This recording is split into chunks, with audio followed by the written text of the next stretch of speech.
Hello, welcome to my channel. In this video I'll be reviewing Joe Fazer's new video, workout program for skinny guys trying to get bigger. So let's see if it's any good or not. Right, here we go. What is the perfect workout program?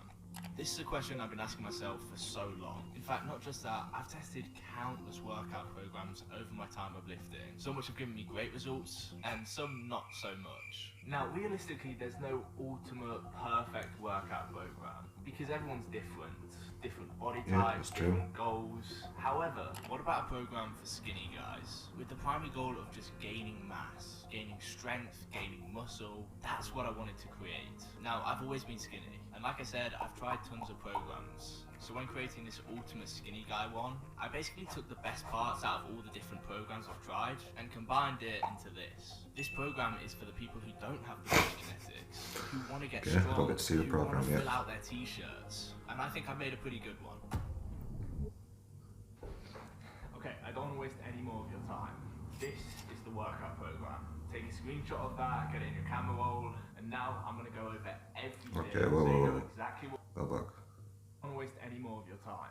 This is... Right. Let's have a look. The Joe Fazer workout program. Right. Yeah. Looks like an A&B program, so you do it alternating days. Maybe, 3 days a week, alternating 2 days workout B, 1 day workout A, and then the next week 2 days workout A, and the other day workout B, and then alternate like that. I'm guessing 3 by 8 to 10, 3 by 5. Yeah, not too bad.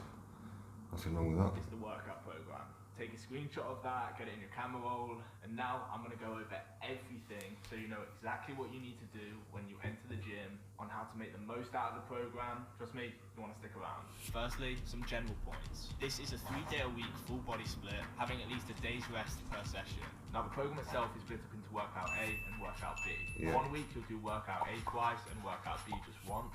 The next week you'll do workout B twice and workout A once, and so on and so forth. You keep changing between the two. We're using progressive overload on pretty much every exercise. This is when you gradually increase the weight, frequency, or number of repetitions in your strength training routine. But more about that later. Make sure that you have fully practiced your form on the squats, bench press, pull-ups, dips, So yeah, this looks like a basic starting strength sort of program, which is the kind of program I started out on. It's basically doing, about 3 sets. 3 sets of 5 reps for your main compounds and 3 sets of 8 to 10 for some accessories. Worked really well for me in the first year.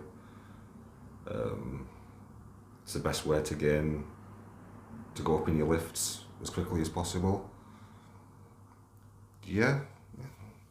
Seems good so far. Deadlifts. Basically make sure you practice your form on all of the exercises we're doing. You're going to be increasing the weight fast on this program, and the last thing you want to do is screw up your form and injure yourself. Trust me here, practicing and perfecting your form for a month is a lot more efficient than being injured and out of the gym for several months. Okay, now let's go over the workout program itself. Let's first go over workout A, starting with 3 by 5 on squats. Here's how we're going to handle progressive overload on this. So let's say for the first session I go into the gym and I do 60 kilograms for 3 sets of 5. The next session I'll add 1.25 kilograms on each side, making it 62.5 kilograms, and do 3 by 5 on that. The next session, another 1.25 kilograms each side, and do 3 by 5 on that new weight, and so on and so forth. Start off with a weight that's relatively heavy, but you still feel comfortable at, and then work up from there. Next up we have the bench press. Now this is again 3 by 5, and it's using the same logic and progressive overload as the squats. Find a comfortable but relatively heavy weight for you. Perform the 3 by 5, then the next session increase the weight by 1.25 kilos each side, and do that by 3 by 5 again. The next session, another 1.25 kilos each side, and you're just going to do that so on and so forth. Next on the program we've got pull-ups. 3 sets, and on every set you go to complete failure. I know that a lot of people struggle to do a lot of pull-ups. If you're really struggling, start adding bands to the bar. These just give you a bit of extra support. Yeah, it's a good idea. However, once you're at the stage where you can do about 10 consecutive pull-ups with just your body weight, you want to start implementing progressive overload. Okay, another thing you can do is, if you don't have bands, another thing you can do is just jump up on the bar and lower yourself down as slowly as you can.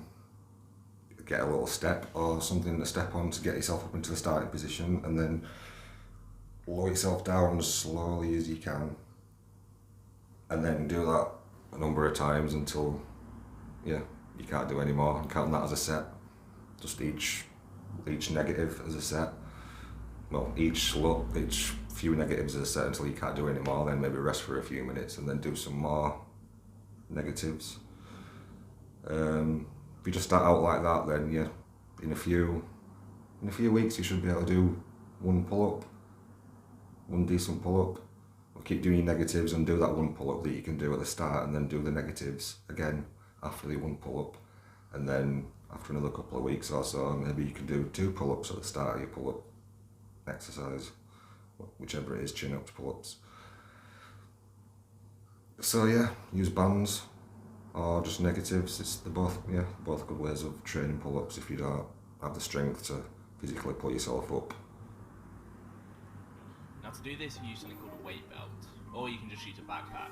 Once you can do at least over 10 reps with body weight on pull-ups, add just 1.25 kilos to your weight belt. Then continue the program like normal. With the 1.25 kilos, do 3 sets till failure, and then when you get to the point where you can do over 10 reps on each set, add another 1.25 kilos onto the belt. And then you just keep going with that logic. Your first set could be 13 reps until you hit failure, your second set 11 reps for example, and your third set 10 reps. As long as each set is at least 10 reps or over, that's when you increase the weight by 1.25 kilos.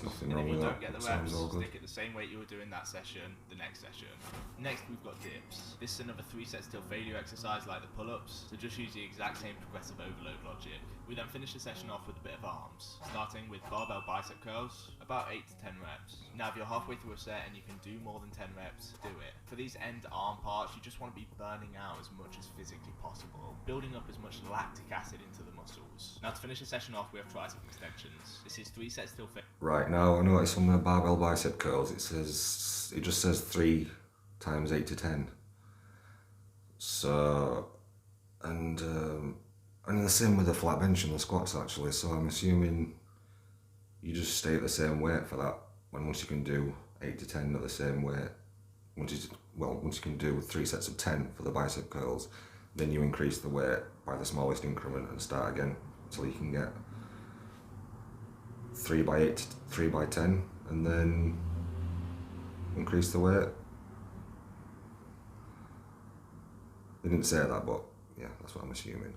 Failure. And for this, all I want you to focus on is mind-muscle connection, feeling the burn as much as physically possible each set.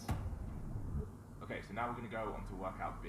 Now, let me just clarify, workout A and workout B, they're pretty similar. A lot of the exercises are the exact same, there's just 1 or 2 different ones, and the way that we use progressive overload is the exact same as well. But let me go over it quickly. Okay, so we're starting with squats again, and the method of progressive overload is the exact same from workout A. You then do incline bench for 3 sets of 8. Now, with incline bench press, it's kind of the same logic as the normal bench, the squats, with progressive overload. However, this is 3 by 8, and I've done that because I want you to focus on mind-muscle connection extremely hard with the incline bench. As it is 3 by 8 and not 3 by 5, I highly doubt you'll be able to progress weight-wise as fast as the exercises which are 3 by 5. So maybe as an example, for 2 sessions you do 60 kilos, and then on the 3rd session you up the weight to 62.5 kilos. That's just an example. It could take you longer to progress, it could take you shorter, but yeah.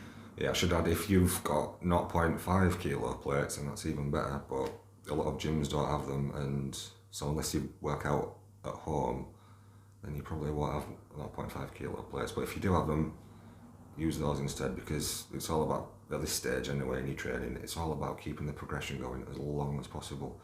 And the smaller your increments are every session, the smaller the increments of the weight that you go up every session, the more likely you are to keep progressing and not hit that plateau, that wall in your training. So you could always buy some 0.5 kilo plates and take them to the gym. If you wanted to do that, I'm sure they're quite cheap. Just make sure you don't leave them in the gym, which I haven't left any plates in the gym before, but I've left plenty of equipment in the gym before. So, but yeah, that's just another tip. That's incline bench. We then do deadlifts for 3x5, and progressive overload is the exact same as you do with the squat and the flat bench. Each session, try and increase the weight by 1.25 kilos each side. We next have dips again, and you're doing the exact same method as well. Okay, with the deadlift, when you start training, you might be able to increase the deadlift by 2.5 kilos each side. It depends on the exercise you're doing. So on an exercise where you can't use as much weight, you're going to want to go up in the smallest increments possible. But on an exercise like the deadlift, because it's most likely going to be your heaviest exercise, you'll probably be able to go up in higher increments than on your other exercises. But like I just said, just be careful that you're not going up too fast, that you're going to hurt your progress. But if you feel really strong in your workouts and you feel like you could go up another 5 kilos a side, maybe, might be a bit too much, but 2.5 kilos a side on your deadlift, then do it. If your last workout went up really easy with good form, there's no harm in going up 2.5 kilos a side. It doesn't have to be 1.25. Workout A dips. You follow that with rows. Now this can be pendlay rows, it can be barbell rows, machine rows, whatever you want. This is another where I just want you to feel the contraction, feel the burn, progressive overload not being as important with this. To finish off workout B, we have arms at the end again. Okay, I just want to go back and look at his form That's workout A dips. on those You barbell follow that rows. with barbell rows, machine rows. Now this can be pendlay rows, it can be barbell Yeah. rows, machine rows, whatever you want. This is another where I just want you to feel the contraction. You should be careful with your back, mate. It looks a bit rounded at the top. Be careful with that. Not like you're watching my video, but you should be careful with his back. But if you do want, you can change that to dumbbell bicep curls, you can change it to hammer curls, cable bicep curls, just whatever you feel it best with. And then close grip bench, 3 sets to 8 to 10 reps. You want to be, once again, like you. Very good exercise for your triceps. Trust me, close grip bench actually blew up my triceps. It's arguably my favourite tricep exercise. And now, just to finish off, I kind of want to just go on like a ramble, no editing, just kind of explaining the program just so you fully get it. This was mainly inspired by Jason Blahar's 5x5. Oh my god, Jets. But there's also several other workouts. Okay, I don't know why he's taking workout advice from Jason Blahar. To be fair, I don't know a lot about him other than the fact that he's, from what I've heard, he thinks he's an ex-FBI agent or something, and he shows lots of guns on his channel and how to tackle people and take people down. And he just seems like a total nut job to me. So he's one of the last people I would be looking at for training advice, but okay, let's see what Jason Blahar says. Program which is inspired from. You need to remember to at least have a day's break between each session. I'd say that the perfect time to do this is Monday, Wednesday, Friday, and then Saturday and Sunday is 2 rest days and you get back to it on Monday. Also, please note that these exercises aren't set in stone. This can act as just like a base for you guys, and if you want to change in, change out some exercises, then be my guest. Oh, what did he say Jason Blahar said? Let's go back. Workout program which is close grip bench, 3 sets to 8 to 10 reps. You want to be, once again, like usual, trying to progressively overload on this. Trust me, close grip bench actually blew up my triceps. It's arguably my favourite tricep exercise. And now, just to finish off, I kind of want to just go on like a ramble, no editing, just kind of explaining the program just so you fully get it. This was mainly inspired by Jason Blahar's 5x5 and his 2.0 split, but there's also several other workout programs which it's inspired from. You need to remember to at least have a day's break between each session. I'd say that the perfect time to do this is Monday, Wednesday, Friday, and then Saturday. Right, I'm not sure if he's saying that Jason Blahar recommends that you have a day rest between each workout.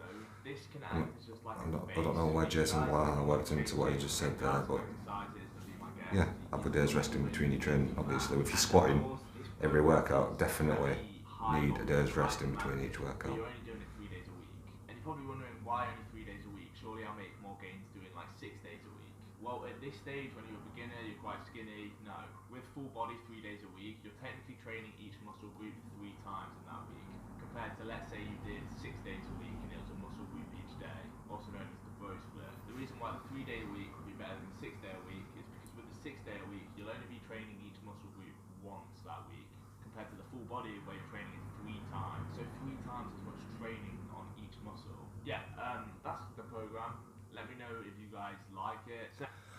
Okay, it's I should point out that they aren't the only options. You don't have. It's not like you train full body 3 times a week or one body part once a week, spread over 6 days for each body part, or however many days for each body part. No, you can train twice a week by splitting your body up into the different body parts. You can train chest twice a week, you can train back twice a week, legs twice a week.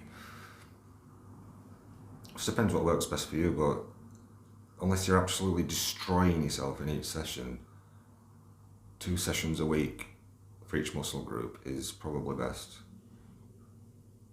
That's what I do anyway. That's how I've had my best progress, on twice a week, or actually twice every 8 days. I do a push-pull leg split, push-pull legs arm split over 4 days, and then repeat every 4 days. Send me some progress pics after a couple of weeks on it, and just message me on Instagram or something if you're deciding to start using it. I think it's a pretty good one. Cheers, guys. Thanks for watching the video. So that's it for the video. Please like, comment, subscribe. See you next time.